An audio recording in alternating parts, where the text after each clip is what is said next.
আমার কি আসছে?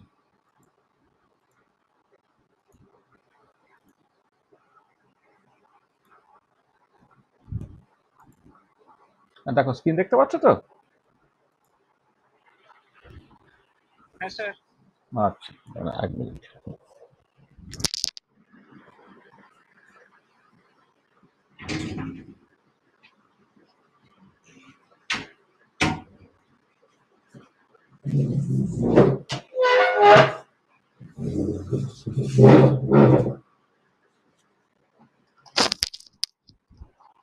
হ্যাঁ, দেখো আগের দিনে আসলে ক্লাসটা হঠাৎ করে বন্ধ করে দেওয়া হয়েছিল। হ্যাঁ, সেইটা একটুখানি কন্টিনিউ করে নেওয়ার দরকার। সেখানে আমরা ঘন্টা খানেকের মতো ক্লাস নিলেই আমাদের হয়ে যাবে। আমরা যেটা করছিলাম যে কিছু প্রিভিয়াস ইয়ার্সের পড়া এমসিকিউ ডিসকাস করছিলাম। এবারে সেই এমসিকিউর মধ্যে আমাদের গ্যাসিয়াস স্টেট ছাড়াও থার্মোডাইনামিক্সে যেখানে আইডিয়াল গ্যাস নিয়ে যে থার্মোডাইনামিক্সটা আছে তার কিছু কিছু প্রবলেম চলে আসছিল আর কি। সেগুলো তো ঠিক তোমরা এখনো জানো না, সেটা তোমাদের অসুবিধা হবে আর কি। হ্যাঁ, সেখানে আমি আলাদা করে আবার একটু বললাম যে না, এক্স্যাক্টলি যেটা লাগবে সেইটুকুই শুধুমাত্র আলোচনা করতে চাইছি। হ্যাঁ, তো দেখো আমরা শুরু করি। আচ্ছা, আগের দিনে যেগুলো আলোচনা করা হয়ে গিয়েছিল, জ্যামে পড়া কয়েকটা প্রবলেম, তার যে ডিটেল সলিউশনগুলো হয়ে গিয়েছিল সেটা আর এখানে আলোচনা করছি না। এটা আমাদের আলোচনা হয়ে গিয়েছিল, এটা আমরা আলোচনা করে ফেলেছিলাম, এটাও আলোচনা করে ফেলেছিলাম। এইখান থেকে দু একটা প্রবলেম একটুখানি বলি। দেখো এই যে পার্টিকুলার টাইপ অফ প্রবলেমগুলো, আমি দুটো তিনটে প্রবলেম একটু স্পেশালি মেনশন করছি। সেটা হচ্ছে ম্যানোমিটারের প্রবলেম। এই প্রবলেমগুলো যে কোনো কম্পিটিটিভ এক্সামে পড়ে। হ্যাঁ, আমি তো শুধুমাত্র জ্যামের কথাটা ভাবছি না। জ্যাম জ্যামে তো পড়েই, জ্যামের সাথে সাথেও হচ্ছে যে যে তোমরা এই কেমিস্ট্রি বেস করে যে সমস্ত কম্পিটিটিভ এক্সামগুলো দেবে, সেটা হতে পারে তোমার মানে পরবর্তীকালে নেট গেট হতে পারে, বা ওই বিভিন্ন সেন্ট্রাল ইউনিভার্সিটিতে অ্যাডমিশনের জন্য যে বিভিন্ন টেস্ট হতে পারে, সেসব জায়গাতে এই টাইপের প্রবলেম কিন্তু খুব পড়ে। হুম, তা সেই টাইপের প্রবলেম কিছু আমরা একটুখানি দেখে নিই। দেখো এই যে প্রবলেমটা বলছে open and,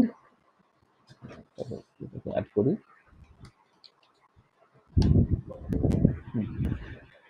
open end manometer. আচ্ছা, ম্যানোমিটার দিয়ে যে প্রেসার মাপতে হয় তোমরা জানো। Open end manometer was connected to gas chamber. এই যে গ্যাস চেম্বারের সাথে একটা ওপেন এন্ড ম্যানোমিটার কানেক্টেড আছে। The mercury level stood 15 millimeter higher in the open end compared to the end connected to gas chamber. এই gas চেম্বারে যে হাইটটা আছে তার তুলনায় তোমার এই ওপেন যে এন্ডটা আছে সেই ওপেন 15 সেন্টিমিটার বেশি হাইট আছে।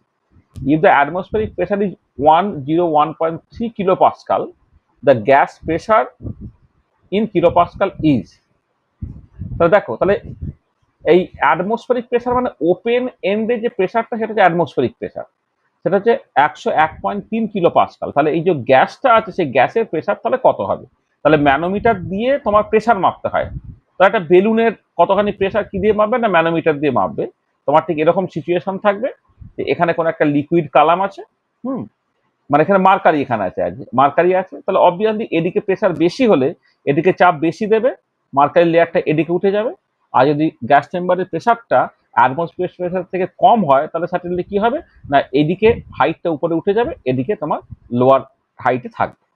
ঠিক আছে, এটা হচ্ছে মানে ভীষণ ইম্পর্টেন্ট জাস্ট কোনো একটা প্রেসার মাপার জন্য। যেমন বেলুনে যদি কোনো গ্যাস থাকে তার প্রেসার মাপার জন্য তুমি এই ম্যানোমিটারটাকে ইউজ করবে। আচ্ছা, সলিউশনটা কি করে করা হচ্ছে একটু ভালো করে খেয়াল করো। একটা দুটো প্রবলেম করলে তুমি এই টাইপের প্রবলেম করতে পারবে। যে pressure of the gas chamber is higher than the atmospheric pressure. মানে পরিষ্কার বোঝা গেল যে না হলে তুমি ভেবে দেখো না, এখানে যদি একটা মার্কারি লেয়ার থাকে তাহলে দুদিকে প্রেসার যদি সমান হতো তাহলে একই হাইটে থাকতো। কিন্তু ওপেন এন্ডে মার্কারি লেয়ারটা হায়ার হাইটে আছে, এর বেসিক্যালি ইমপ্লাই করছে যে গ্যাসের ভেতরে প্রেসারটা হচ্ছে বেশি হবে। তাহলে এই যে প্রেসারের ডিফারেন্সটা, গ্যাসের প্রেসার মাইনাস এয়ারের প্রেসার, সেটা আমি এইচ রো জি দিয়ে লিখবো। যেখানে এইচ রো জিটা হচ্ছে 15 মিলিমিটার এইচ, মানে 15 মিলিমিটার এইচ জি মানে হচ্ছে, তুমি দেখো এই যে এইচ রো জি হচ্ছে অ্যাকচুয়ালি প্রেসার ডিফারেন্সটা, সেই প্রেসার ডিফারেন্সটা একবারে এইচ ইন্টু রো ইন্টু জি এই ফর্মে তুমি করতে পারো। আর এটাকে তুমি অন্যরকম ভাবে করে ফেলতে পারো যে যদি তোমার হাইট জানা থাকে না, আর ডেনসিটি এবং অ্যাক্সিলারেশন ডিউ টু গ্র্যাভিটি এই দুটো তো কনস্ট্যান্ট, মানে মার্কারির ডেনসিটি ও অ্যাক্সিলারেশন ডিউ টু গ্র্যাভিটি তো কনস্ট্যান্ট। সেখানে রো জি তার সঙ্গে হাইট যেটা 15 মিলিমিটার গুণ করলে অ্যাকচুয়াল প্রেশারটা বেরোবে। এবারে এখানে 15 মিলিমিটার এইচজি বলে দিয়েছে।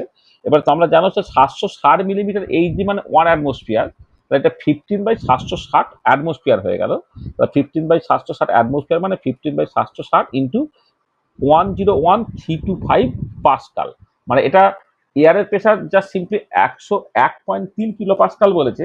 আমি এখানে তুমি কিলো পাস্কালে লিখলে হচ্ছে 101,300 পাস্কাল তুমি লিখতে, আমি এখানে না এক্স্যাক্ট ভ্যালুটা দিয়ে লিখেছি আর কি। মানে এখানে যে ডেটাটা দেওয়া আছে সেখানে 101.3 কিলো পাস্কাল অর্থাৎ 101,300 পাস্কাল হয়, কিন্তু অ্যাকচুয়ালি ভ্যালুটা হয় 101,325 পাস্কাল। আমি সেটাকেই তো লিখেছি, ঠিক আছে। এটা হলো, তাহলে গ্যাসের প্রেশারটা কত হবে, এয়ারের প্রেশার প্লাস হচ্ছে এইটা। এয়ারের প্রেশার যেটা বলে দিয়েছে, মানে এটা আসলে উচিত ছিল হচ্ছে তোমার ওই মানে 300 দিয়ে করা, কিন্তু আমি বললাম আবার অ্যাকচুয়াল যেটা হওয়া উচিত আর কি সেটা দিয়ে করবো বলে আমি সেটা এখানে এভাবে লিখেছি। তাহলে 101,300 পাস্কাল প্লাস 15/760 ইন্টু 101,325 পাস্কাল, তো যোগ করলে হচ্ছে কত, 103.3 কিলো পাস্কাল। তাহলে কিলো পাস্কালে বলতে পারবে correct up to first decimal point বলেছে, সেই জন্য পয়েন্টের পরে শুধুমাত্র ফার্স্ট ডেসিমেলটা নিয়েছি। তাহলে 103.3 কিলো পাস্কাল হচ্ছে অ্যান্সার হয়ে গেল। দেখো তো এই পার্টিকুলার প্রবলেমটা বুঝতে কারো অসুবিধা হলো কি বলো? এই টাইপের প্রবলেম বা আমি যখন পড়িয়েছিলাম এর করসপন্ডিং থিওরি কিন্তু করাইনি, কিন্তু এই টাইপের প্রবলেম খুব পড়ে। সেখানে এই টাইপের প্রবলেম আমি একটা করে তোমার দেখালাম, আরো একটা প্রবলেম করবে। এটা বলো কারো কিছু অসুবিধা আছে কিনা এই প্রবলেমটা করতে।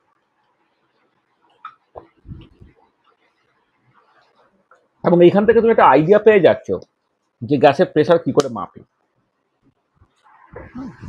কি বুঝতে পেরেছো এটা? হ্যালো হ্যালো, হ্যাঁ স্যার। হ্যাঁ বুঝতে পেরেছো তো? হ্যাঁ স্যার। আচ্ছা নেক্সট একই রকমের আর একটা, যেখানে অ্যাকচুয়ালি গ্যাসের প্রেশারটা এর থেকে কম, মানে অ্যাটমসফিয়ারিক প্রেশার থেকে কম, সেরকম একটা প্রবলেম। দেখো একই রকমের প্রবলেম, ওতে vessel containing gas at a pressure of 60 centimeter of mercury was connected to arm A of an open end manometer, ঠিক আছে। The atmospheric pressure was recorded at 76 centimeter of Hg. If mercury 1 in arm A stands at 84.5 centimeter height, then mercury in arm 2 will stand at, বলে তোমাকে উত্তরটাকে করতে হবে। মানে কি বলছে দেখো, a vessel containing gas at a pressure of 60 centimeter of mercury was connected to arm A of an open end manometer. এই যে ওপেন এন্ড ম্যানোমিটার, এই ওপেন ম্যানোমিটার, এই ওপেন এন্ডটা বলে দেওয়া আছে। আর অ্যাটমসফেরিক প্রেশারটা হচ্ছে 76 সেন্টিমিটার, এটা বলে দিয়েছে। আচ্ছা এবার মার্কারি 1 যেটা in arm a stands at 84.5 centimetre height, then mercury in arm 2 will stands at, মানে এইটা যদি এই হাইটে থাকে তাহলে এইটা হচ্ছে এই বাঁদিকে স্ট্যান্ডটাকে বলা হচ্ছে স্ট্যান্ড, মানে আর্ম 1, এইটা এই বাঁদিকের যে আর্মটা এটা হচ্ছে আর্ম 1, আর এদিকের যে আর্মটা এটা হচ্ছে আর্ম 2, এটা আর্ম 1, এটা হচ্ছে আর্ম 2, ঠিক আছে। তা আর্ম 1 এর হাইটটা বলে দিই, তাহলে আর্ম 2 তে হাইটটা কত হবে। দেখো এখানে ডেল্টা পিটা ওই একই রকম ভাবে। আর এখানে একটা জিনিস প্রথমে বলে নিই যে তোমার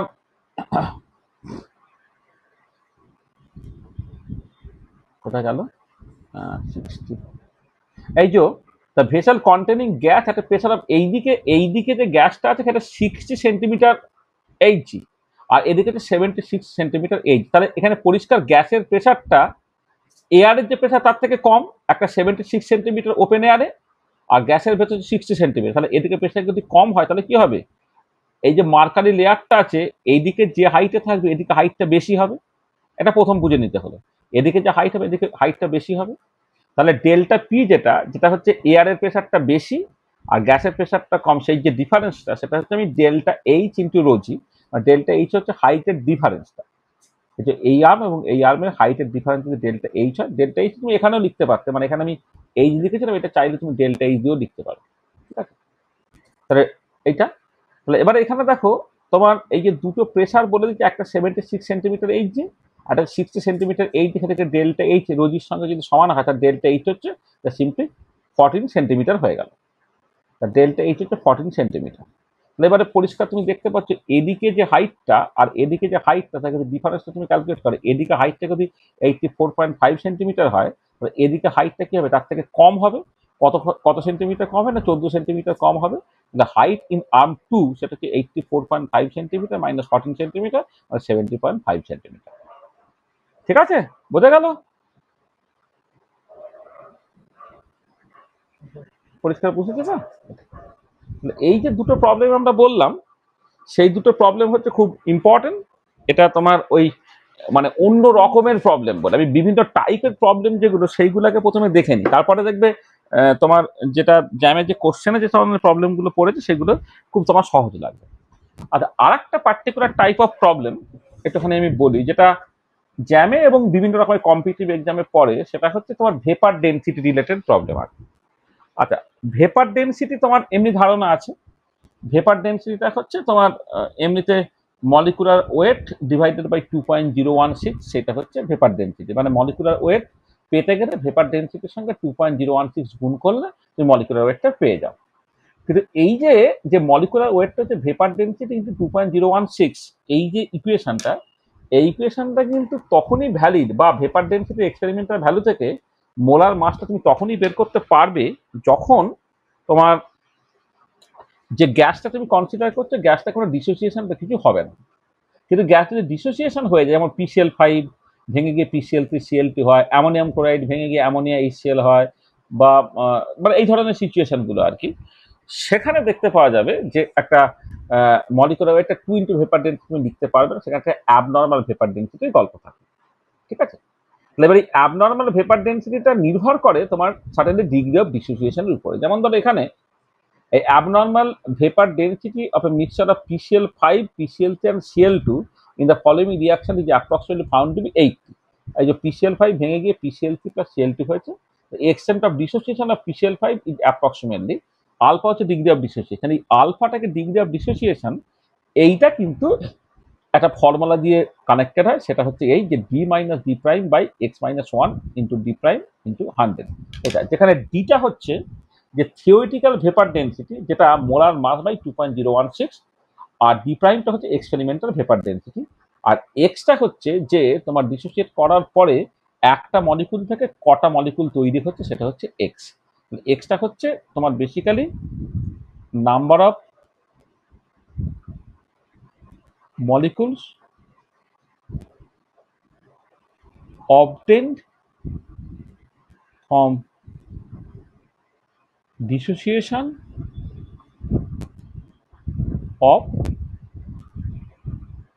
one molecule, from dissociation of one molecule, number of molecules obtained from dissociation of one molecule, হ্যাঁ একটা মলিকুল ডিসোসিয়েট করে হ্যাঁ যটা মলিকুল তৈরি হচ্ছে, যেমন PCl5 ভেঙে গিয়ে দুটো তৈরি হয়েছে, এখানে এক্সটা হচ্ছে তোমার 2। আচ্ছা, তাহলে এই হচ্ছে তোমার ফর্মুলা। এই ফর্মুলাটা আমরা যখন পড়িয়েছিলাম তখন ডিরাইভ করেছিলাম, নিশ্চয়ই মনে আছে তোমাদের।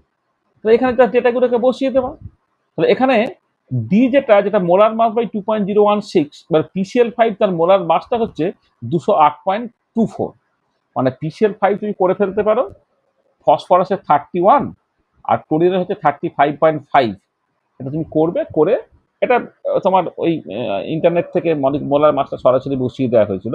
PCl5 এর মোলার মাস যেটা 208.24, তাকে ভাগ করছে তুমি 2.016 দিয়ে, সেটা হচ্ছে 103.29 হলো। এইটা হচ্ছে তোমার থিওরিটিক্যাল ভেপার ডেন্সিটি ডি। আর ডি প্রাইমটা হচ্ছে এক্সপেরিমেন্টাল ভেপার ডেন্সিটি, যেটা তোমার 80 অলরেডি বলে দেওয়া আছে। তাহলে কি হলো, আলফাটা হচ্ছে 103.29 minus 80 divided by 2 minus 1 into 80।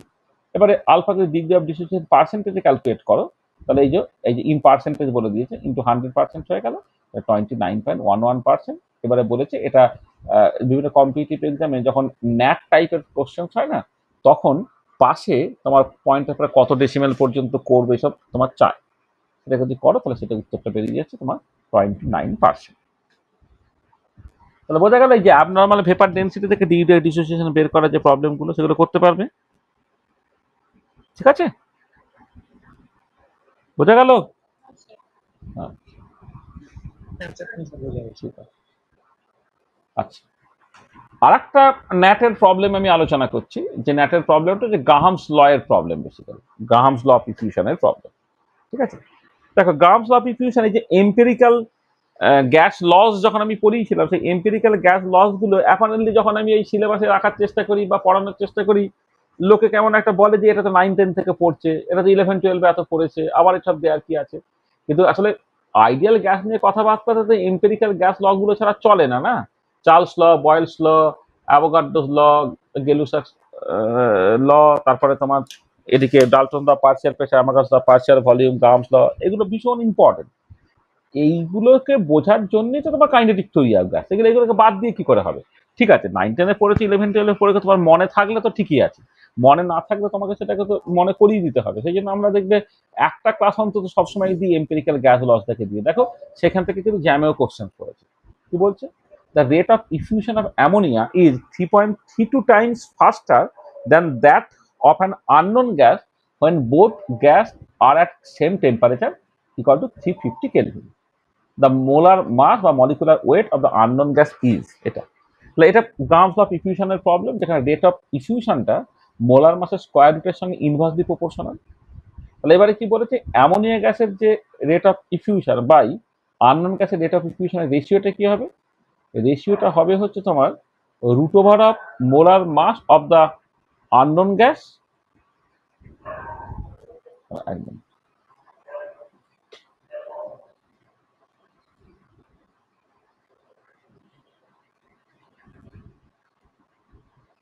হ্যাঁ। তাহলে এটা ইনভার্সলি প্রপোর্শনাল যেহেতু, তাহলে অ্যামোনিয়া গ্যাস হলে তার যে rate of effusion by unknown গ্যাসের জন্য কি রেট অফ ইফিউশন, হ্যাঁ, আননোন যে ইফিউশন সেটা হবে root over of molar mass of the unknown gas divide by molar mass of ammonia. তাহলে molar mass of the unknown gas কি হবে? তাহলে এখান থেকে যদি করো তাহলে ভেলোসিটি ইন মানে rate of effusion for ammonia by rate of effusion of the unknown gas the square into molar mass of ammonia, এটা লিখতে হবে। তাহলে এবারে কি বলে দিয়েছে এখানে? এখানে এটা বলে দিয়েছে যে যখন তুমি এটা করছো অ্যামোনিয়ার যে রেট অফ ইফিউশনটা আননোন গ্যাসের তুলনায় 3.32 টাইমস বেশি, তাহলে এই যে rate of effusion of ammonia divided by rate of effusion in unknown gas, এই রেশিওটা হচ্ছে 3.32, তা 3.32 টা স্কোয়ার করে ফেলা হলো ইন্টু মোলার মাস অ্যামোনিয়াটা হচ্ছে 17 গ্রাম পার মোল হয়, অ্যামোনিয়ার মোলার মাস তুমি জানো 17 গ্রাম পার মোল। তুমি বসালে কত উত্তর বেরোচ্ছে?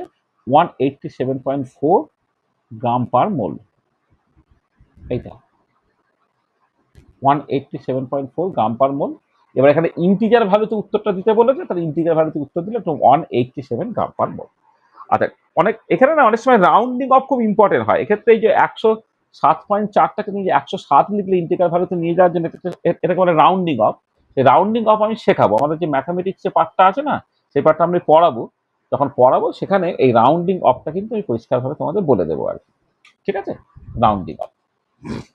তো বোঝা গেল এই প্রবলেমটা? কোনো অসুবিধা আছে? বুঝেছো? আচ্ছা, ঠিক আছে। আচ্ছা, আর একটা পার্টিকুলার টাইপ অফ প্রবলেম যেটা বেশ মানে মানে ভীষণ ফ্রিকোয়েন্টলি পড়ে, ন্যাটে এই টাইপের প্রবলেম খুব পড়ে। আমি আরো কিছু কিছু প্রবলেম করব, আমি কয়েকটা জাস্ট যেগুলো আগে আগে পিপিটির মধ্যে ছিল সেগুলো ছিল, তারপর বাকি কিছু কিছু প্রবলেম আমি আবার করবো। বলতে দেখো যে যদি একটা আইডিয়াল গ্যাস মিক্সচার হয়, তাহলে তাদের এই মিক্সচারের গামা মানে এমনিতে কি হয়, একটা যদি আইডিয়াল একটা যদি গাছ থাকে সিপি বাই সিভি, এই রেশিওটা যে গামা, যদি মিক্সচার থাকে তখন তুমি গামাটা কেমন করে ক্যালকুলেট করবে? সেটাকে ক্যালকুলেট করার রাস্তাটা হচ্ছে যে দুটো গ্যাস ধরো, 1 নম্বর এবং 2 নম্বর যদি হয়, 1 নম্বর গ্যাসের যেটা হিট ক্যাপাসিটি মানে molar hit capacity constant pressure CP মানে সিপি বারটা যদি 1 নম্বর গ্যাসে সিপি বার 1 হয়, 2 নম্বর গ্যাসে যদি সিপি বার 2 হয়, ঠিক একই রকম ভাবে মোলার হিট ক্যাপাসিটির কনস্ট্যান্ট ভলিউম সিভিটা 1 নম্বর গ্যাসে সিবি বার 1, 2 নম্বর গ্যাসে সিবি বার 2 যদি হয়, এবং 1 নম্বর এবং 2 নম্বর গ্যাসের নাম্বার অফ মোলসগুলো যথাক্রমে যদি N1 এবং N2 হয়, তাহলে গামা ফরটা মিক্সচার হয়ে যাচ্ছে N1 Cp1 bar plus N2 Cp bar 2 divided by N1 Cv1 bar by N2 Cv bar 2। This is the formula. কোশ্চেনটা কি দিয়েছে যে 1 মোল অফ মনোঅ্যাটমিক গ্যাস, যেখানে gamma equal to 5/3, is mixed with 1 mole of a diatomic gas. তাহলে 1 mole of monoatomic gas আর 1 mole of diatomic gas মিশিয়েছে, the value of gamma for the mixture is. এই মিক্সচারের গামাটা কি হবে তোমাকে বের করতে হবে। দেখো এখানে এইটা করার জন্য আমি এই ফর্মুলাটাকে ব্যবহার করে করছি, যে মনোঅ্যাটমিক গ্যাস যখন বলে দিয়েছে তখন তার একটা মনোঅ্যাটমি একটা ডায়াটমি। তাহলে মনোঅ্যাটমিক গ্যাসের ক্ষেত্রে সিপিটা মানে এমনি সিবি বারটা হয় 3/2 সিপি বার হয় 5/2, আর ডায়াটমিক গ্যাসের ক্ষেত্রে সিবি বার হয় 5/2 আর সিপি বার হয় 7/2। ঠিক আছে এটা। এবং এখানে এই গামা ভ্যালু থেকে তুমি বুঝতে পারছো আর কি, যে তোমার এই যে 5/3 হয়েছে মানে সিপি বারটা 5/2 আর সিবি বারটা হচ্ছে 3/2। আর এইখানে গামা 7/5 বলে দিয়েছে মানে এটা 7/2, এটা হচ্ছে 5/2। এটা তাহলে কি হলো এটা? তাহলে এখানে 1 N1 এর জায়গায় 1 ইন্টু 5/2 আর প্লাস 1 মোল ইন্টু 7/2 আর ডিভাইডেড বাই 1 মোল ইন্টু 3/2 আর প্লাস 1 মোল ইন্টু 5/2 আর। তাহলে সিম্পলিফিকেশনটাকে করলে 5+7/3 প্লাস 5, তাহলে 7 আর 5 12/8 মানে 3/2 অর্থাৎ 1/1.5। This is the answer. তো বোঝা গেল প্রবলেমটা কেমন করে করা হলো? ঠিক আছে। হ্যাঁ স্যার। তাহলে এই টাইপের প্রবলেম কিন্তু মানে বেশ কঠিন প্রবলেম, তুমি না জানলে তোমার পক্ষে খুব সমস্যা হবে। তুমি গামা দিয়ে কিছু করতে যাবে না, তুমি সিবি বার সিপি বার গুলোকে বের করে নেবে, বের করে এই ফর্মুলাটাকে কাজে লাগাবে, তাহলেই হচ্ছে গামাটা তোমার বেরিয়ে যাবে। আচ্ছা আমি এই এবারে চলে আসছি কিছু কিছু প্রবলেম আমি তোমার লিখে লিখে লিখে লিখে করাচ্ছি আর কি। এক minute.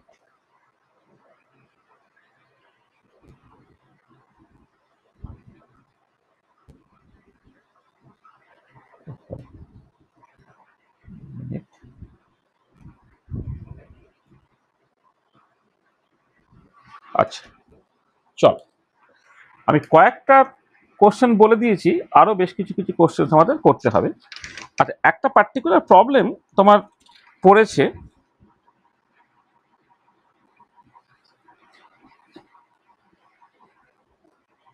Jam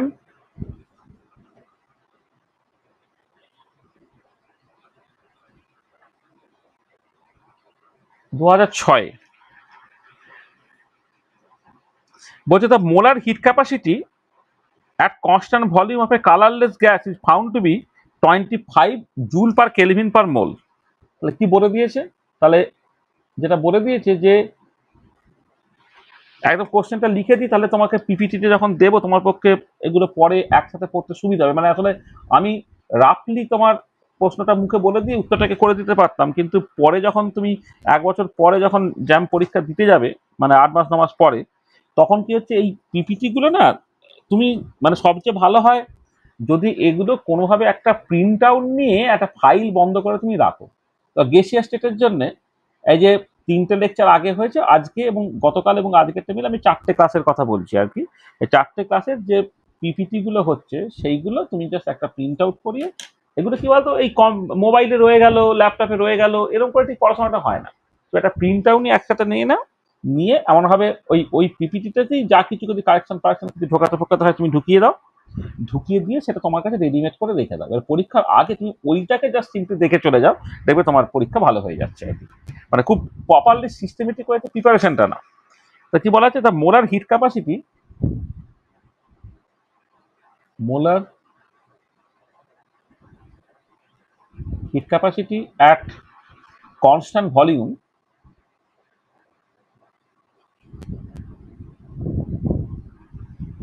of a colorless gas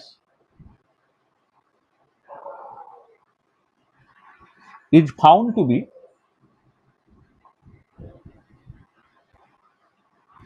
25 joule per Kelvin per mole at room temperature, at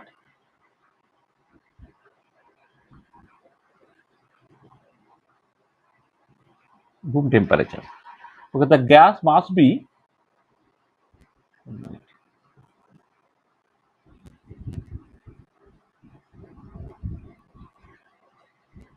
the gas must be, তাহলে চারটে অপশন হচ্ছে তোমার নাইট্রোজেন গ্যাস, বি হচ্ছে অক্সিজেন গ্যাস, সি হচ্ছে কার্বন ডাইঅক্সাইড গ্যাস, আর ডি হচ্ছে SO2 গ্যাস। আচ্ছা বলো, এই প্রবলেমটা তোমাকে 30 সেকেন্ড সময় দিচ্ছি, আচ্ছা 1 মিনিটই সময় দিচ্ছি, বলো এর উত্তর কি হবে বলো।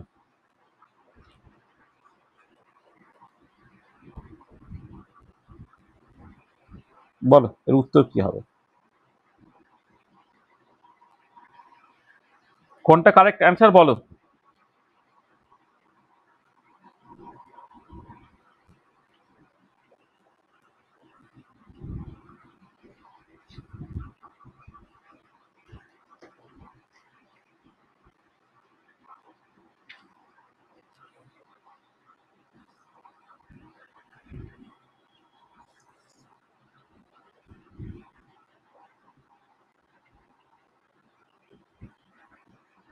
কি ভাবছো, উহা কিছু রেসপন্স করো। হ্যাঁ স্যার করছি। করো।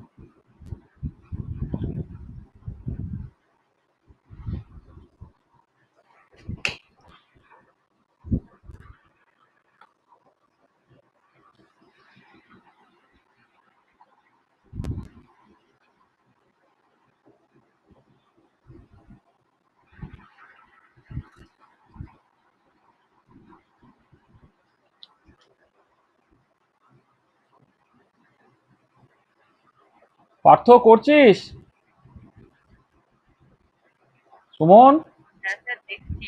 হ্যাঁ স্যার দেখছি। কর, মন দে, ইনভলভ হ। তোরা এত লেটে রেসপন্স করিস কেন রে, আমার মাথা গরম হয়ে যায়। সকালে কোথায় ছিলিস সব? পার্থটা বেশি ফাঁকিবাজ, বাড়ি থেকে বেরছিলাম। পার্থটা বেশি ফাঁকিবাজ আমি দেখেছি। তাহলে দেখছি। তাহলে আমি যখন 2 দিন আগে বললাম যে মঙ্গলবার সকালে তাহলে যেখানে বললি না যে আমি রাস্তায় ফিরবো, আপনি স্যার বেলার দিকে নিন বা কিছু নিন, এটা কেন বললি না? এরম হলে হবে না কিন্তু পার্থ, রাগ হয়ে যাবে কিন্তু তোর সাথে, বুঝছিস?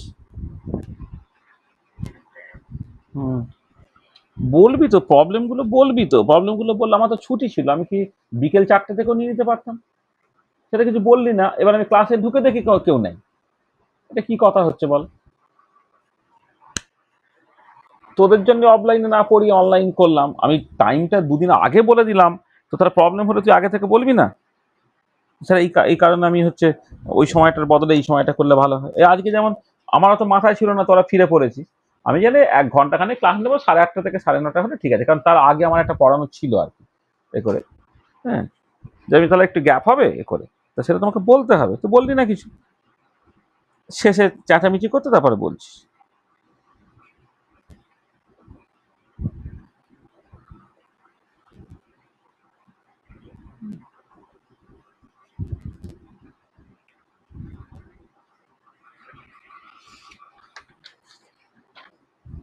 এটা কি হবে দেখো, তফাৎটা দেখো, নাইট্রোজেন আর oxygen diatomic gas, carbon dioxide sulphur dioxide triatomic gas, কিন্তু কার্বন ডাইঅক্সাইডটা হচ্ছে লিনিয়ার আর সালফার ডাইঅক্সাইড হচ্ছে নন লিনিয়ার। তাহলে আমি SO2টাকে প্রথমে টার্গেট করে দেখি কি হচ্ছে, শেষ থেকে শুরু করি। SO2 এটা হচ্ছে ট্রাইঅ্যাটমিক নন লিনিয়ার গ্যাস, তাই তো? Non linear gas. আচ্ছা তাহলে তার ট্রান্সলেশনাল ডিগ্রিজ অফ ফ্রিডম 3টে, রোটেশনাল ডিগ্রিজ অফ ফ্রিডম 3টে হবে কারণ নন লিনিয়ার যেহেতু, আর ভাইব্রেশনাল ডিগ্রিজ অফ ফ্রিডম হচ্ছে 3 × 3 - 6, মানে সেই 3টে, মানে টোটাল তো ডিগ্রিজ অফ ফ্রিডম 3n হয়, 3n - 6 মানে 3টে হলো এটা। তাহলে তার জন্য যদি সিবি বারটাকে ক্যালকুলেট করে কি হবে, 3 × 12R, ট্রান্সলেশন থেকে হাফ আর করে এলো, রোটেশন থেকে 3 × 12R। আচ্ছা এবারে দেখো, তুমি ভাইব্রেশনটাকে কনসিডার করবে কি করবে না। আমরা জানি যে রুম টেম্পারেচারে এই যে অ্যাট রুম টেম্পারেচার বলেছে, রুম টেম্পারেচার কিন্তু ভাইব্রেশনাল ডিগ্রিজ অফ ফ্রিডম গুলো কন্ট্রিবিউট করে না, তা তোমাকে শুধুমাত্র ট্রান্সলেশন এবং রোটেশনটাকে কনসিডার করতে হবে। করলে কত হবে এটা, এটা 3R হয়ে গেল। দেখে এটা মাথায় রাখতে হবে যে এটা ভীষণ ইম্পর্টেন্ট যে অ্যাট রুম টেম্পারেচার আর room temperature vibrational degrees of freedom do not contribute to CV bar। হ্যাঁ, এটা ভীষণ ইম্পর্টেন্ট পয়েন্ট, তুমি মাথায় রাখবে রুম টেম্পারেচারে। হ্যাঁ, ইকুইপারেশন প্রিন্সিপাল যখন বলেছিলাম এই কথাটা কিন্তু ভালো করে উল্লেখ করেছিলাম। আচ্ছা, তাহলে সিপি বারটা কত হবে? সিপি বার হচ্ছে সিবি বার প্লাস, না সরি, এখানে তোমার সিবি বারের কথাই তো বলেছি। হ্যাঁ, সিবি বার এইটা। আচ্ছা চিয়ার মানে কত? 3 into 8.314 joule per kelvin per mole. এটা তারপর তুমি পরিষ্কার বুঝতে পারছো 24.942 জুল পার কেলভিন পার মোল হলো এইটা। সেটাকে অ্যাপ্রক্সিমেটলি বলা হচ্ছে 25 জুল পার কেলভিন পার মোল। তাহলে আমি এই যেটাকে টার্গেট করলাম তার জন্য উত্তরটা মিলে গেল মানে তাহলে this is the correct answer. আর বাকিগুলোর ক্ষেত্রে তুমি করে দেখতে পারো, বাকিগুলোর ক্ষেত্রে যাই করো না কেন, এই N2, O2 এবং CO2 তিনজনই আলটিমেটলি লিনিয়ার মলিকুল। সেখানে সিবি বারটা হবে 3-2 আর প্লাস আর হবে, মানে আলটিমেটলি 5-2 আর হবে, সেটা 25 জুল পার কেলভিন পার মোলের থেকে কিন্তু কম হয়ে যাবে। ঠিক আছে, তা this is the correct answer. হলো, বোঝা গেল? হ্যাঁ স্যার। ঠিক আছে।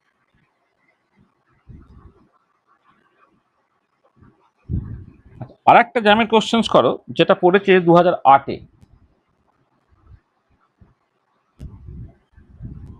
আচ্ছা, বলছে যে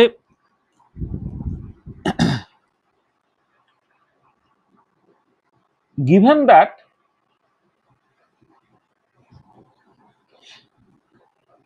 C most probable of oxygen gas is 1000 meter per second। এবারে বলছে যে the average value at the same temperature বা at the same condition আর কি, at the same condition is, বলে চারটে অপশন দেওয়া আছে 1, 2, 2, 4। মানে এটা সাডেনলি হচ্ছে ইন মিটার পার সেকেন্ড দিয়ে আমি লিখছি আর কি। এটা ন্যাট হিসেবেও দিতে পারে, এমসিকিউ হিসেবে দিতে পারে। এই ধরনের question normally numerical aptitude test হিসেবেই দেয়।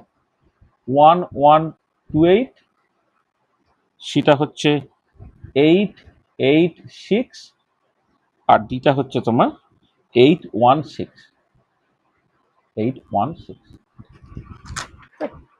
তাহলে করো এই প্রবলেমটা, করো তো দেখি।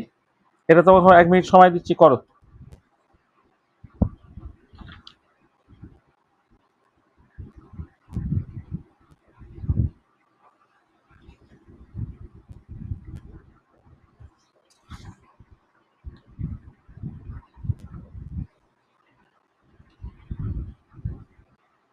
কি করে করবে মুখে বলো।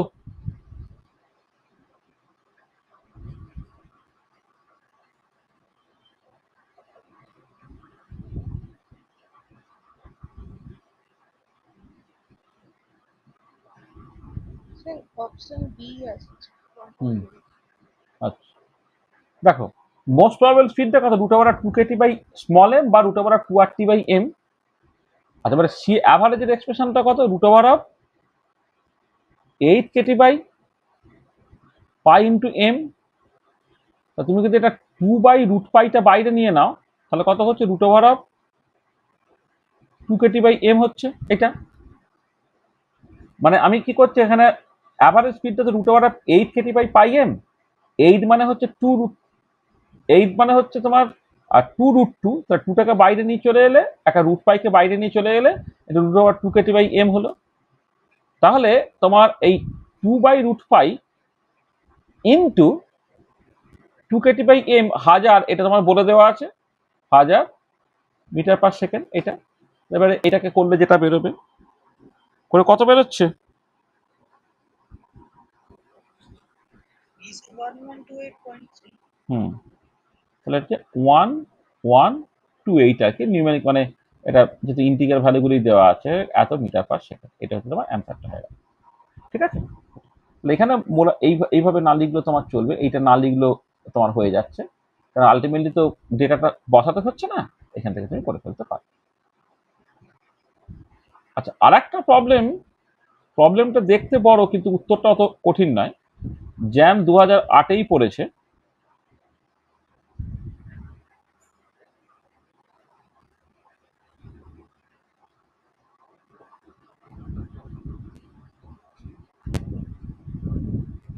এটা আরে কি বলছে দেখো,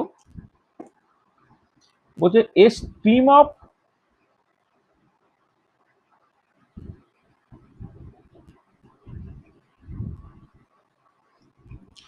oxygen molecules at 500 Kelvin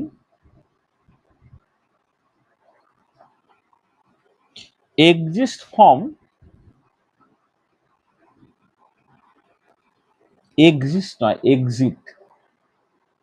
exits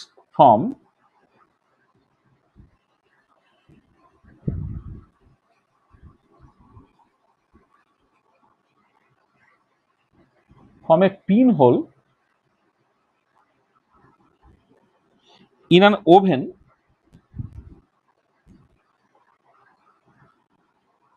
and strike a slit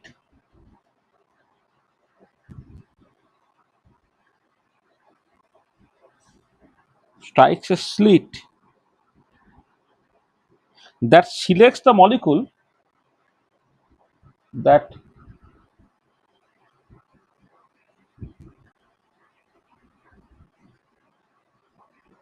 selects the molecules travel in a specific direction, traveling in a specific direction. Given that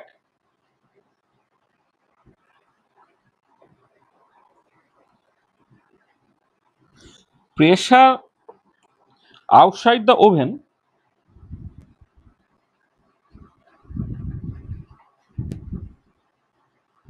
is 2.5 into 10 to the power minus 7 atmosphere. Estimate the maximum distance. Estimate the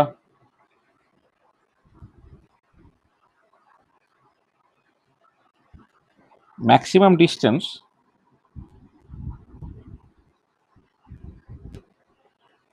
at which the slit must be placed. At which the slit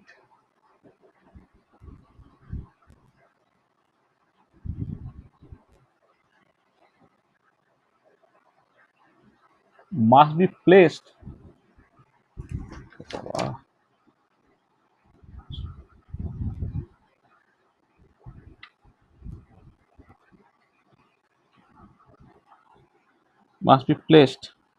from the pinhole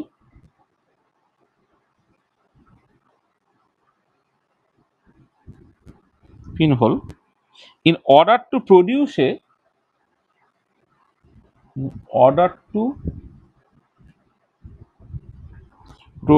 a collimated beam of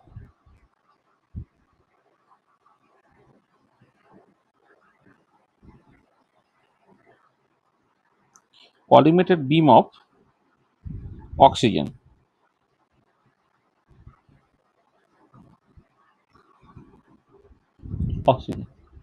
At a given radius of oxygen 1.8 into 10 to the power oxygen molecule, oxygen molecule এটা 1.8 into 10⁻⁻10 metre. দেখো বেশ প্রবলেমটা বেশ বড় problem, মানে একবার ভালো করে পড়ো, করে অ্যাকচুয়ালি কি জিনিসটাকে বের করতে বলেছে না সেইটা একটুখানি বোঝার চেষ্টা করো। তাহলে প্রবলেমটা ভালো করে পড়ো, পড়ে জাস্ট আমাকে বলো যে অ্যাকচুয়ালি কি বের করতে বলেছে।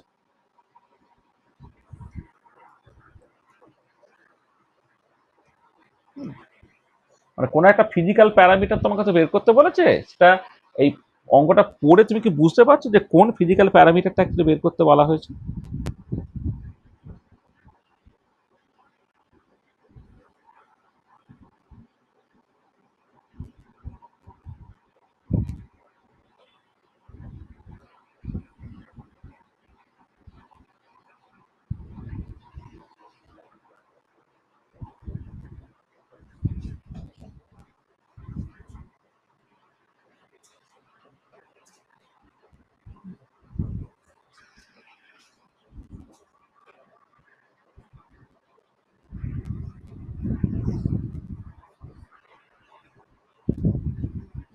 পড়ে বুঝতে পারছো?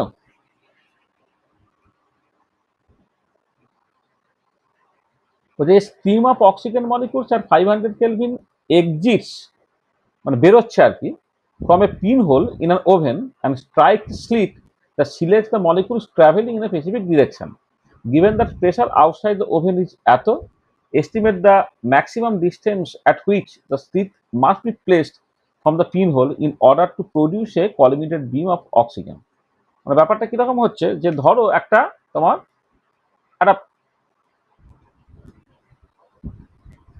এই একটা ছোট্ট ফুটো আছে,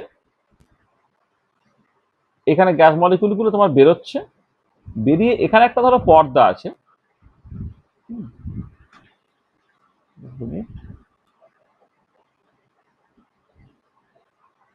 এখানে একটা পর্দা আছে, হ্যাঁ এটা পর্দা আছে।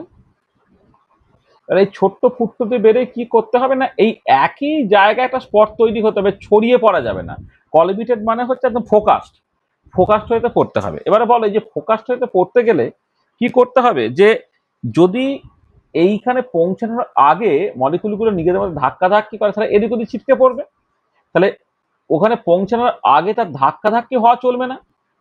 তাহলে ওখানে পৌঁছানোর আগে ধাক্কাধাক্কি না হলে তাহলে কতখানি ডিস্টেন্স তাকে বেসিক্যালি যেতে হচ্ছে, সেটাই বেসিক্যালি মিন ফি পাথ, তাই না? এক্স্যাক্টলি। তার মানে প্রবলেমটা এত কিছু বলেছে যে তোমাকে যেটা বের করতে বলেছে সেটা হচ্ছে মিন ফি পাথ, আর কিছু নাই।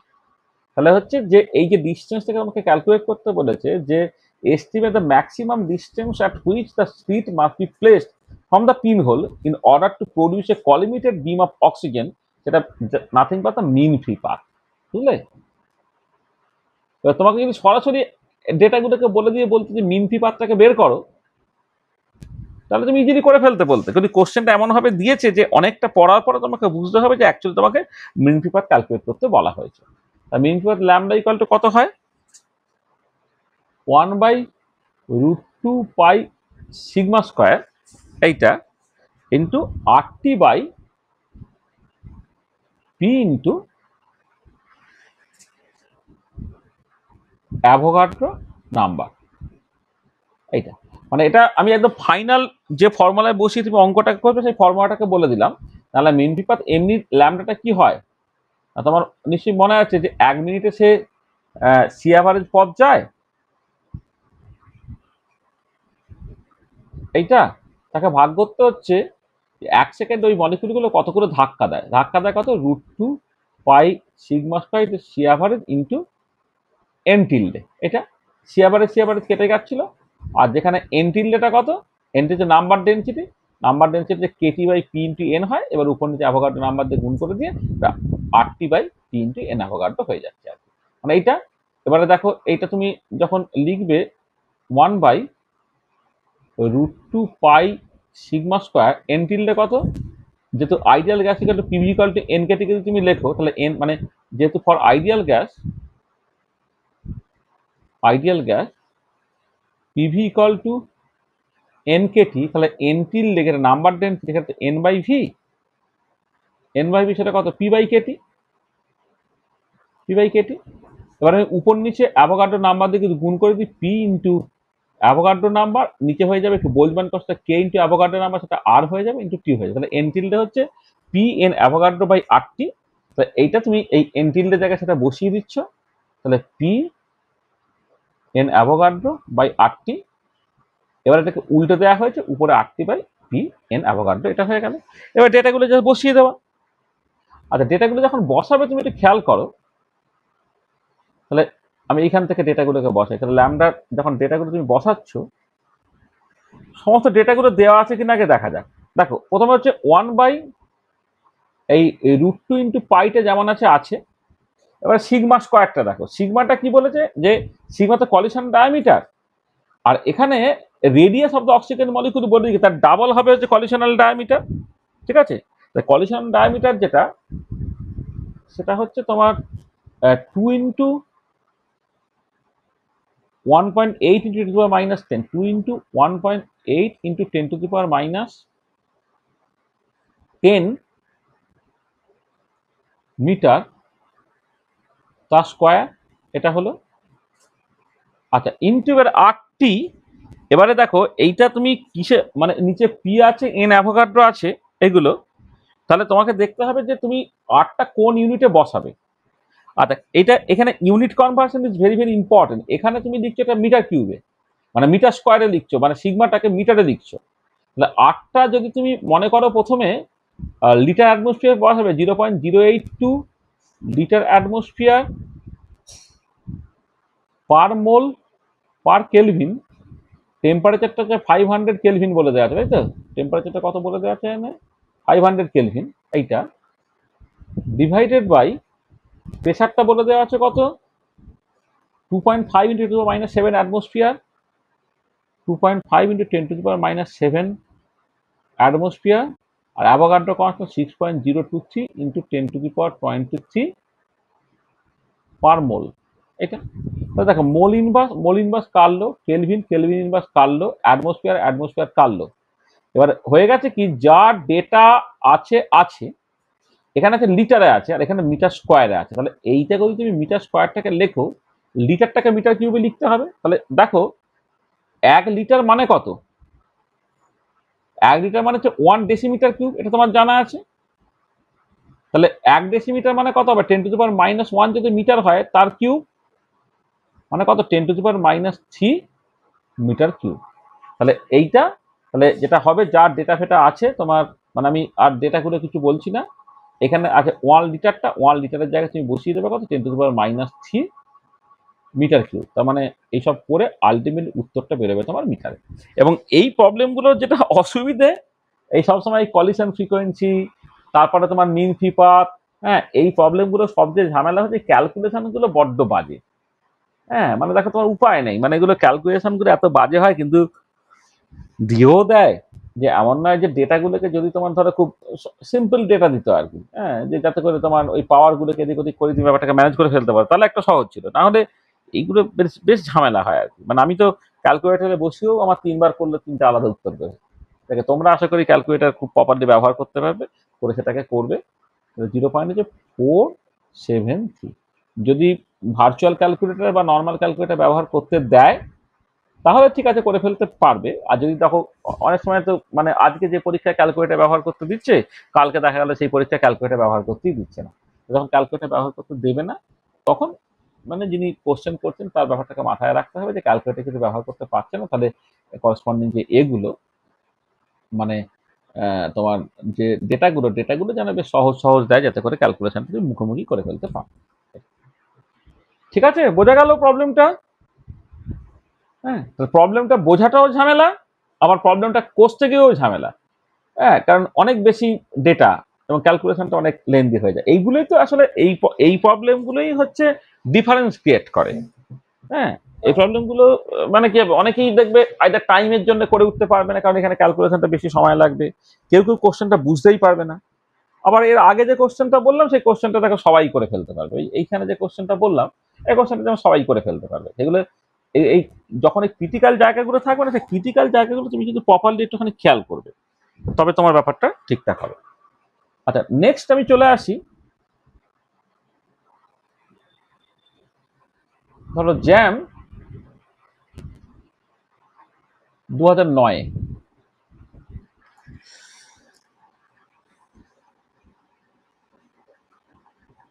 বলছে প্রথমে একটা এমসিকিউ আছে, বলছে for an ideal gas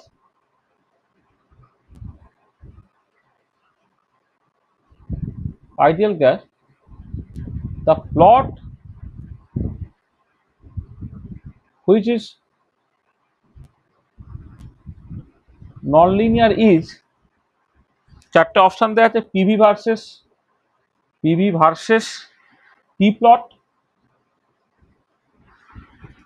B হচ্ছে PV versus P at constant temperature, PV versus P at constant temperature, C হচ্ছে তোমার P versus V at constant temperature, P versus V at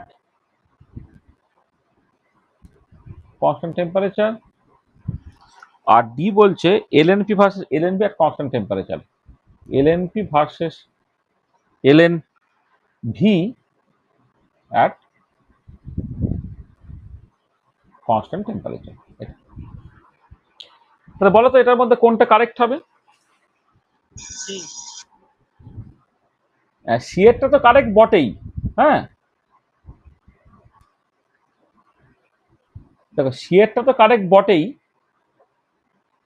কিন্তু আরেকটু তোমাকে বোঝানোর জন্য আমি বাকি ছবিগুলো কেমন হবে একটু বলতে পারো?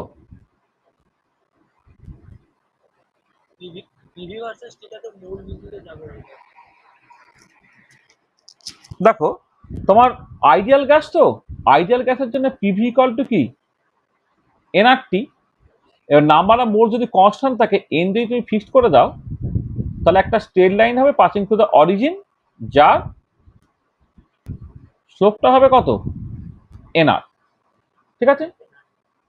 আচ্ছা, সেকেন্ড যেটা পিভি ভার্সেস পি প্লট, এটা খুব কমন প্লট, তোমরা জানো। পিভি ভার্সেস পি প্লট করলে এটা প্যারালাল টু পি অ্যাক্সিস হয়, যেখানে এনটাকে তুমি ফিক্স করে দিচ্ছ আর টিটাকেও ফিক্স করেছো, এন ফিক্স টিটা ফিক্স।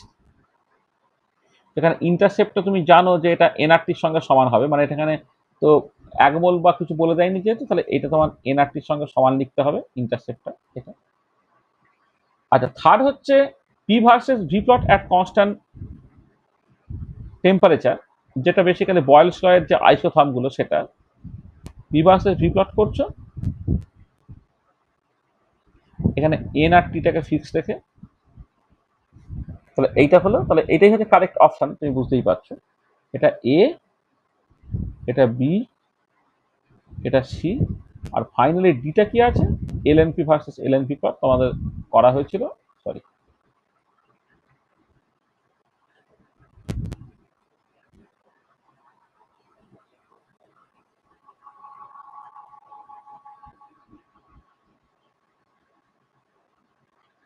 এদিকে যদি এলএনপি প্লট করা হয়, এদিকে যদি এলএনভি প্লট করা হয়, এটাকে স্ট্রেট লাইন প্লট হবে উইথ এ নেগেটিভ স্লোপ, স্লোপটা তোমার -1 হয়। মানে PV equal to ln NRT, তো লগ ডগ নেবে আর কি। মানে basically PV equal to constant, যদি টেম্পারেচার, এখানে টেম্পারেচারটা ফিক্স রাখতে হচ্ছে, এনআরটি হচ্ছে ফিক্স রাখা হয়েছে, তো টেম্পারেচার ফিক্স হলে পিভি ইকুয়াল টু কনস্ট্যান্ট, তাহলে এলএনপি প্লাস এলএনভি ইকুয়াল টু এলএনকে, তাহলে এলএনপি ইকুয়াল টু এলএনভি, এলএনকে মাইনাস এলএনভি, একটা স্ট্রেট লাইন হবে যার স্লোপটা হচ্ছে তোমার নেগেটিভ। তাহলে এই যে মানে বয়সলা থেকে যে বিভিন্ন রকমের ছবিগুলো আমি অলরেডি এঁকেছিলাম, তার মধ্যে দেখো একটাই নন লিনিয়ার ছবি পাচ্ছ, সেটা হচ্ছে সিটা। C is the correct answer. ঠিক আছে স্যার, আমাদের বেল পড়ে গেছে। আচ্ছা, ঠিক আছে, তাহলে আয় তোলা। হ্যাঁ, তোরা বেরিয়ে যা, আমি তাহলে আর দু একটা প্রবলেম করিয়ে দিচ্ছি, তোরা পরের দিন দেখে নিতে পারবি। ঠিক আছে। কাল সকালে কি ক্লাস হবে? না, কাল সকালটা পারবো না, কাল সকালে আমি ওই যাবো আর কি, ট্রেনে থাকবো, কাল সকালটা পারবো না। হ্যাঁ, কাল সকালের বদলে হচ্ছে আমি শুক্রবার সকালে পড়িয়ে দেবো। শুক্রবার সকালটা ফাঁকা আছে তো? হ্যাঁ, কালকে সকালে পড়াতে পারবো না, শুক্রবার সকালে পড়িয়ে দেবো। হ্যাঁ, ঠিক আছে। আচ্ছা, নেক্সট দেখো আর একটা প্রবলেম, ওই একই বছরে পড়েছে, জ্যান 9ই পড়েছে। বলছে যে consider the two identical container, consider two identical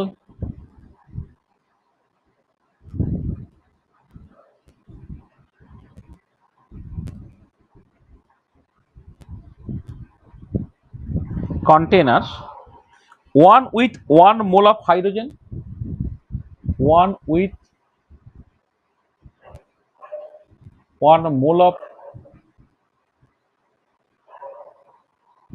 hydrogen and other with 1 mole of helium, and other with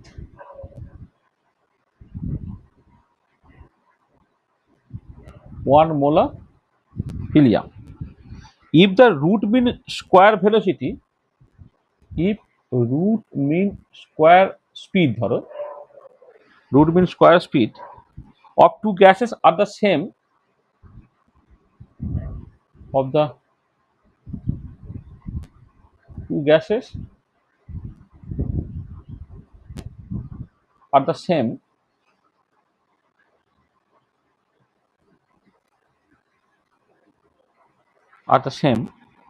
then the ratio of the temperature, then the ratio of temperature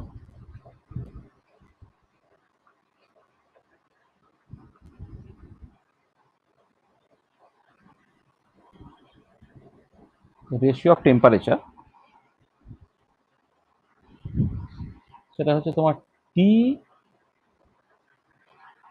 আচ্ছা এটা টি helium by T, না প্রথমে hydrogen, T hydrogen by T helium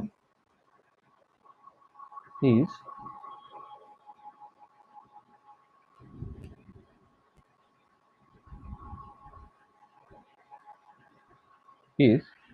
বলে এ হচ্ছে 1/2, B হচ্ছে 2, C হচ্ছে 1/√2, D হচ্ছে √2। এই 4টে অপশন ধরো বলে দেওয়া আছে। আচ্ছা বলো তো কোনটা হবে?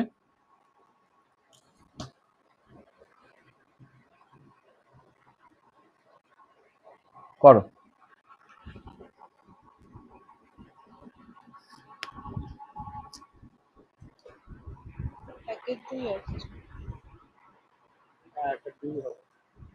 একের দুই হবে।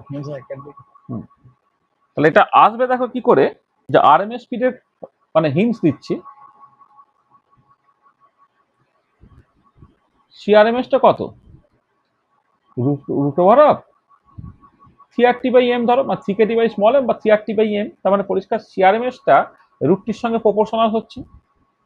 তাহলে এবারে তুমি হাইড্রোজেন 1 মোল অফ হাইড্রোজেন আর 1 মোল অফ হিলিয়াম তুমি নিয়েছো, আরএমএস স্পিডটা হচ্ছে দুজনের ক্ষেত্রে সমান বলে দিয়েছে, তাহলে তাদের টেম্পারেচার রেশিওটা কি হবে আর কি। তাহলে সি আরএমএস অফ হাইড্রোজেন সেটা হচ্ছে √অফ CR T of hydrogen, CR T of hydrogen by molar mass of hydrogen, আর CRMS ফর হিলিয়াম সেটা হচ্ছে √অফ CR temperature of helium divided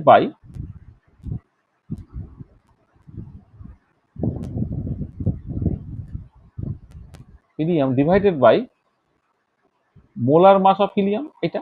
তাহলে এবারে তুমি CRMS hydrogen divided by CRMS helium, এই রেশিওটা ক্যালকুলেট করলে কি দাঁড়াচ্ছে, ও সরি রেশিওটা বলছি, মানে এবারে এই দুটো সমান বলে দিয়েছে, সরি এবারে কি বলে দিয়েছে, গিভেন এই দুটো সমান,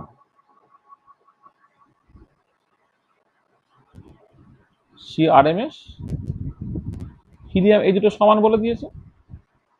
তাহলে root over of 3RT of hydrogen by molar mass of hydrogen must be equal to root over of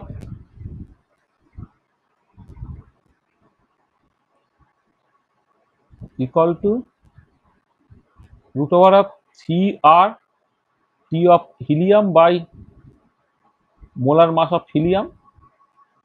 এইটা তাহলে দেখো তুমি কি পাচ্ছ এখানে, T of hydrogen divided by T of helium যদি ক্যালকুলেট করো তাহলে molar mass of hydrogen divided by molar mass of helium হবে।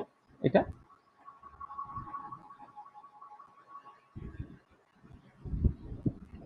মোলার মাস অফ হিলিয়াম হবে। তাহলে molar mass of hydrogen by molar mass of helium, এর molar mass of হাইড্রোজেনটা হচ্ছে তোমার 2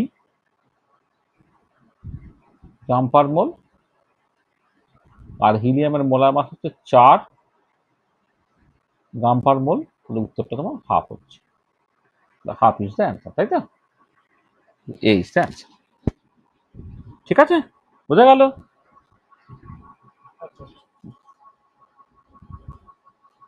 আচ্ছা ঠিক আছে, তাহলে ওই 1 ঘন্টার মতোই আমি ভেবেছিলাম। তাহলে আমি দেখো কিছু কোশ্চেন্স আমি করিয়ে দিলাম, ঠিক আছে? প্রিভিয়াস ইয়ার্সের পড়া কিছু কোশ্চেন্স আমি করালাম। আচ্ছা, আরো প্রিভিয়াস ইয়ার্সের কোশ্চেন্স আছে, প্লাস তার সাথে হচ্ছে আরো অনেক, ধরো ইয়ারে এখনো পড়েনি কিন্তু কোশ্চেন ব্যাংকের সেট আছে আর কি। তাহলে আমি তোমাদের সেই জিনিসপত্রগুলো পাঠিয়ে দেবো। তা তোমরা 1 সপ্তাহ মতো সময় পাবে, মানে শুক্রবারই আর পরীক্ষাটা দিতে হবে না, নেক্সট সপ্তাহে তুমি নেক্সট বুধবার তুমি পরীক্ষা দেবে। তার আগে আমি তোমাকে এই যে মানে গেসিয়া স্টেটে যে কোশ্চেন্সগুলো মানে এমসিকিউ কালেকশনস এবং তার মতো করে তার ম্যাক্সিমামই নিউমেরিক্যাল বা কঠিন প্রবলেমগুলোর হিন্টস বা সলিউশন দিয়ে দেওয়া আছে, সেগুলো তোমাদের দেবো। সেগুলো তোমরা একটুখানি বাড়িতে প্র্যাকটিস করবে, হ্যাঁ, ভালো করে পড়বে, যেগুলো যে ডাউটস আছে ক্লিয়ার করে নেবে।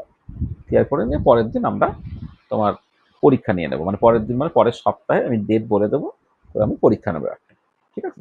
তার আগে তোমার ওই মানে যে 4টে ক্লাস হলো আর কি, মানে প্রথম 3টে ক্লাসে পড়ানো হলো এবং 4 নম্বর ক্লাসে মানে আগের ক্লাসটা এবং ক্লাসটা মিলে একটা কমপ্লিট ক্লাস আমি ভাবছি আর কি। হ্যাঁ, তাহলে এই ক্লাসগুলো তুমি করে নেবে। তোমার একবার ভালো করে শুনে নিলে ভিডিওগুলো, বা ভিডিওগুলো না শুনলেও এখন তুমি পিপিটিতে একটু ভালো করে দেখে না, করে ভালো রেডি করে না, তাহলে এক একটা চ্যাপ্টার পরপর করে রেডি করে নাও। তাহলে আমরা পরের দিনে যেটা করবো যে মক টেস্ট নেবো বিফোর নেক্সট ক্লাস, ঠিক আছে? আমি এমসিকিউ এমএসকিউ এগুলো তোমাকে সাপ্লাই করবো, যা ডাউট ক্লিয়ারেন্স আছে সেগুলো করবো, এবং নেক্সট হচ্ছে আমি লিকুইড সেটে চলে যাবো, ঠিক আছে? এই হচ্ছে আমাদের গেসিয়াস স্টেট পার্টটা আমরা শেষ করে ফেললাম। এবারে তোমাদের হাতে পুরো ব্যাপারটা, তোমরা যত বেশি পড়াশোনা করে জিনিসটাকে আয়ত্তের মধ্যে রাখবে তত তার মধ্যে ভালো হবে, ঠিক আছে? তা ঠিক আছে তাহলে, নাকি এ পর্যন্তই রাখলাম।